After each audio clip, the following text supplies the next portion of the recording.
अस्सलामुअलैकुम वरहमतुल्लाहि वबरकातुहू।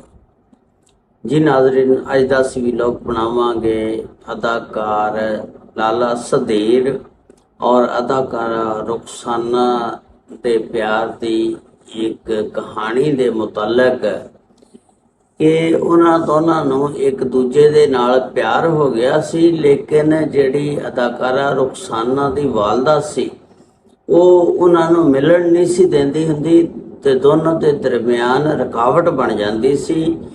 ਤੇ ਫਿਰ ਲਾਲਾ ਸਧੀਰ ਔਰ ਅਦਾਕਾਰਾ ਰੁਖਸਾਨਾ ਕਿਹੜਾ ਐਸਾ ਤਰੀਕਾ ਅਪਣਾਉਂਦੀਆਂ ਸੀ ਕਿ ਦੋਨਾਂ ਦੀ ਫਿਰ ਮੁਲਾਕਾਤ ਹੋ ਜਾਂਦੀ ਸੀ। ਉਸ ਸਾਰੇ ਵਾਕਿਏ ਦੀ ਤਫਸੀਲਾਤ ਅੱਜ ਦੀ ਇਸ ਵੀਡੀਓ ਦੇ ਵਿੱਚ ਮੈਂ ਤੁਹਾਨੂੰ ਦੱਸਾਂਗਾ। ਲਓ ਜੀ, ਜੇ ਚੈਨਲ ਤੇ ਨਵੇਂ ਹੋ ਤਾਂ ਚੈਨਲ ਨੂੰ ਸਬਸਕ੍ਰਾਈਬ, ਲਾਈਕ ਔਰ ਸ਼ੇਅਰ ਜ਼ਰੂਰ ਕਰ ਦੇਣਾ। ਤੁਹਾਡੀਆਂ ਮੁਹੱਬਤਾਂ ਦਾ ਬੜਾ ਸ਼ੁਕਰੀਆ। ਨਾਲ ਨਾਲ ਘੰਟੀ ਦੇ ਬਟਨ ਨੂੰ ਵੀ ਦਬ ਦਿਆ ਕਰੋ ਤੇ ਨਾਲ ਸਬਸਕ੍ਰਾਈਬ ਕਰਨੇ ਤੋਂ ਬਾਅਦ ਵੀਡੀਓ ਨੂੰ ਵੇਖ ਵੀ ਲਿਆ ਕਰੋ, ਕਿਉਂਕਿ ਇੱਕ ਦਫਾ ਜਿਹੜਾ ਬੰਦਾ ਸਬਸਕ੍ਰਾਈਬ ਕਰ ਦਿੰਦਾ ਦੁਬਾਰਾ ਵੇਖਦਾ ਨਹੀਂ ਹੈਗਾ। ਬੜੀ ਮਿਹਰਬਾਨੀ, ਤੁਹਾਡੀਆਂ ਮੁਹੱਬਤਾਂ ਦਾ ਬੜਾ ਸ਼ੁਕਰੀਆ। ਅਦਾਕਾਰਾ ਰੁਖਸਾਨਾ ਜਿਹਦਾ ਫਿਲਮੀ ਨਾਮ ਹੁੰਦਾ ਰੁਖਸਾਨਾ ਤੇ ਘਰੇਲੂ ਨਾਮ ਹੁੰਦਾ ਰਸ਼ੀਦਾ ਬੇਗਮ, ਔਰ ਇਹਨੂੰ ਘਰ ਦੇ ਵਿੱਚ ਚੀਕੂ ਦੇ ਨਾਮ ਤੋਂ ਵੀ ਪੁਕਾਰਿਆ ਜਾਂਦਾ। ਪਿਆਰ ਦੇ ਨਾਲ ਘਰ ਦੇ ਇਹਨੂੰ ਚੀਕੂ ਵੀ ਕਹਿੰਦੇ ਸੀ। ਤੇ ਚੀਕੂ ਇੱਕ ਤੁਹਾਨੂੰ ਪਤਾ ਫਾਲਾ ਖਾਣੇ ਵਾਲਾ ਜਿਹੜਾ ਕਰਾਚੀ ਦੇ ਵਿੱਚ ਬਹੁਤ ਜ਼ਿਆਦਾ ਪਾਇਆ ਜਾਂਦਾ।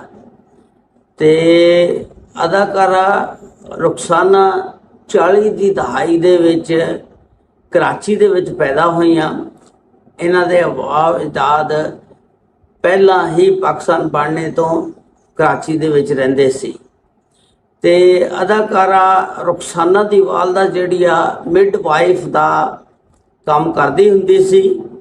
ਤੇ ਉਹਨਾਂ ਨੂੰ ਕਿਸੇ ਨੇ ਕਹਿ ਦਿੱਤਾ ਕਿ ਤੇਰੀ ਬੇਟੀ ਜਿਹੜੀ ਆ ਬਹੁਤ ਖੂਬਸੂਰਤ ਆ, ਇਸ ਤਰ੍ਹਾਂ ਲੱਗਦੀ ਆ ਜਿਵੇਂ ਫਿਲਮਾਂ ਦੀ ਹੀਰੋਇਨ ਹੁੰਦੀ ਆ, ਫਿਲਮ ਸਟਾਰ ਲੱਗਦੀ ਆ।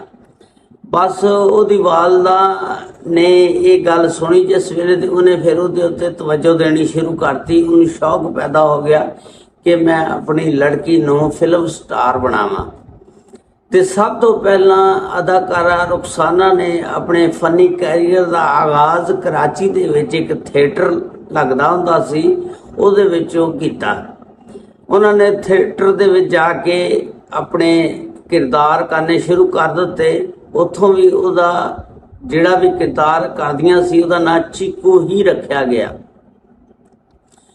ਉਸ ਤੋਂ ਬਾਅਦ ਸਭ ਤੋਂ ਪਹਿਲਾਂ ਇੱਕ ਫਿਲਮ ਡਾਇਰੈਕਟਰ ਨੇ ਸਿੰਧੀ ਫਿਲਮਾਂ ਦੇ ਹਸਨ ਸ਼ੇਖ ਸਾਹਿਬ, ਇਹ 10 ਜੂਨ 1955 ਨੂੰ ਫਿਲਮ ਰਿਲੀਜ਼ ਹੋਈ ਹਮਾਰੀ ਜ਼ੁਬਾਨ। ਉਹਦੇ ਵਿੱਚ ਅਦਾਕਾਰਾ ਰੁਖਸਾਨਾ ਨੂੰ ਪਹਿਲੀ ਦਫਾ ਕਾਸਟ ਕੀਤਾ ਗਿਆ।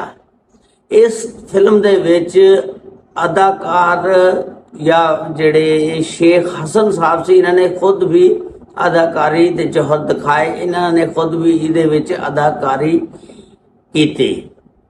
ਤੇ ਇਹ ਫਿਲਮ ਫਿਰ ਬੁਰੀ ਤਰ੍ਹਾਂ ਫਲਾਪ ਹੋ ਗਈ ਸੀ ਤੇ ਫੇਲ ਹੋ ਗਈ ਸੀ।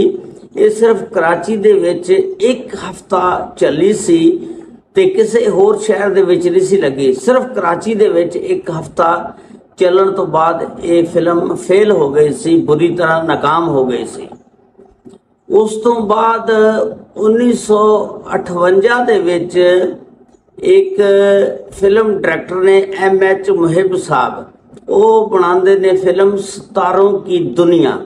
ਉਹਦੇ ਵਿੱਚ ਇਹਨੂੰ ਫਿਰ ਅਦਾਕਾਰ ਲਹਿਰੀ ਦੇ ਨਾਲ ਇੱਕ ਸਾਈਡ ਹੀਰੋਇਨ ਦਾ ਕਿਰਦਾਰ ਦਿੱਤਾ ਗਿਆ ਤੇ ਇਹ ਫਿਲਮ ਤਕਰੀਬਨ ਫਿਰ ਚੱਲ ਗਈ ਸੀ। ਤੇ ਉਸ ਤੋਂ ਬਾਅਦ ਸਨ 1960 ਦੇ ਵਿੱਚ ਗਰੀਬ ਨਾਮ ਦੀ ਇੱਕ ਫਿਲਮ ਬਣਦੀ ਆ ਜਿਹੜੀ ਕੈਸਰ ਪਾਸ਼ਾ ਸਾਹਿਬ ਦੀ ਹੁੰਦੀ ਆ। ਇਹ ਫਿਲਮ ਵੀ ਫਿਰ ਫਲਾਪ ਹੋ ਗਈ ਸੀ। ਫਿਰ 1963 ਦੇ ਵਿੱਚ ਲਾਲੇ ਸਧੀਰ ਦੇ ਨਾਲ ਅਦਾਕਾਰਾ ਰੁਖਸਾਨਾ ਦੀ ਫਿਲਮ ਬਣਦੀ ਆ ਨੀਲਮ। ਬਸ ਜਿਸ ਵੇਲੇ ਉਸ ਫਿਲਮ ਦੇ ਵਿੱਚ ਇਹ ਦੋਨੋਂ ਇਕੱਠੇ ਹੋਏ, ਉਹਦੇ ਵਿੱਚ ਲਾਲੇ ਸਧੀਰ ਦੇ ਨਾਲ ਇਹ ਹੀਰੋਇਨ ਦਾ ਕਿਰਦਾਰ ਅਦਾ ਕਰਦੀ ਆ। ਤੇ ਉਹ ਇਹ ਫਿਲਮ ਫਿਰ ਜਿਸ ਵੇਲੇ ਬਣਦੀ ਆ ਤੇ ਇਹਨਾਂ ਦੇ ਦਰਮਿਆਨ ਪਿਆਰ ਦੀ ਸਟੋਰੀ ਸ਼ੁਰੂ ਹੋ ਜਾਂਦੀ ਹੈ, ਪ੍ਰੇਮ ਕਹਾਣੀ ਸ਼ੁਰੂ ਹੋ ਜਾਂਦੀ ਆ। ਬਸ ਫਿਰ ਉੱਥੋਂ ਫਿਰ ਇਹ ਪ੍ਰੇਮ ਕਹਾਣੀ ਚੱਲਦੀ ਚੱਲਦੀ ਫਿਰ ਸ਼ਾਦੀ ਤੱਕ ਵੀ ਜਾਂਦੇ ਨੇ, ਲੇਕਿਨ ਇਹਨਾਂ ਦੇ ਨਾਲ ਫਿਰ ਸ਼ਾਦੀ ਨਹੀਂ ਹੁੰਦੀ।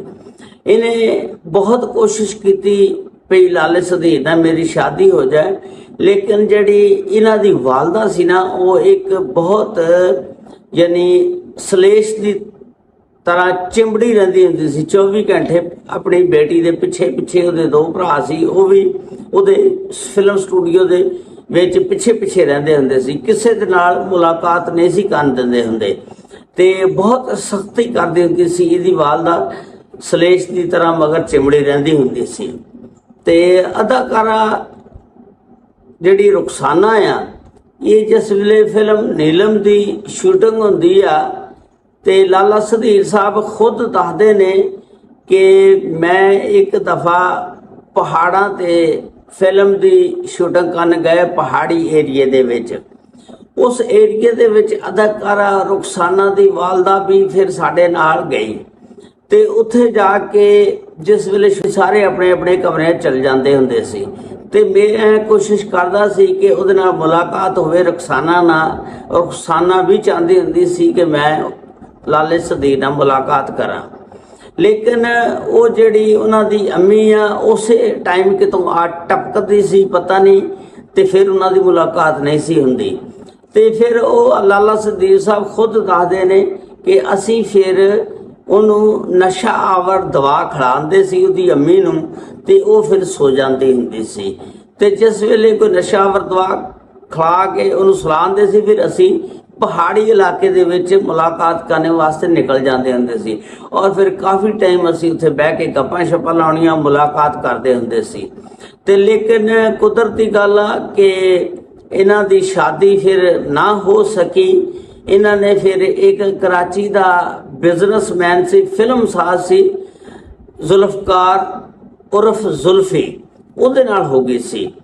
ਫਿਰ ਇਹ ਸਨ 90 ਦੀ ਦਹਾਈ ਦੇ ਵਿੱਚ ਇੰਗਲੈਂਡ ਚਲੇ ਗਈਆਂ ਸੀ ਤੇ ਉਸ ਤੋਂ ਬਾਅਦ ਫਿਰ ਇਹ ਨਹੀਂ ਮੁੜੀਆਂ ਹੈਗੀਆਂ। ਇਹਨਾਂ ਦੀਆਂ 2 ਬੱਚੀਆਂ, ਇੱਕ ਬੱਚੀ ਇਹਨਾਂ ਦੀ ਡੈਨਮਾਰਕ ਦੇ ਵਿੱਚ ਰਹਿੰਦੀ ਆ ਤੇ ਇਹ ਉਧਰ ਹੀ ਰਹਿ ਰਹੇ ਨੇ, ਇੰਗਲੈਂਡ ਦੇ ਵਿੱਚ ਰਹਿ ਰਹੀਆਂ ਨੇ। ਇਹਨਾਂ ਦੇ ਸ਼ੌਹਰ ਫੌਤ ਹੋ ਗਏ ਸੀ ਤੇ ਇਹ ਅੱਜ ਦੀ ਸਟੋਰੀ ਸੀ ਜਿਹੜੀ ਮੈਂ ਤੁਹਾਡੇ ਨਾਲ ਬਿਆਨ ਕੀਤੀ। ਉਮੀਦ ਆ ਤੁਹਾਨੂੰ ਪਸੰਦ ਆਈ ਹੋਏਗੀ। ਲਓ ਜੀ, ਜਾਂਦੇ ਜਾਂਦੇ ਕੋਈ ਅੱਛਾ ਜਿਹਾ ਕਮੈਂਟਸ ਵੀ ਕਰ ਦੇਣਾ। ਇਨਸ਼ਾਅੱਲਾ ਕੱਲ ਅਗਲੇ ਵਲੌਗ ਦੇ ਵਿੱਚ ਫਿਰ ਦੁਬਾਰਾ ਮੁਲਾਕਾਤ ਹੋਏਗੀ। अस्सलामु अलैकुम व रहमतुल्लाहि व बरकातुहू।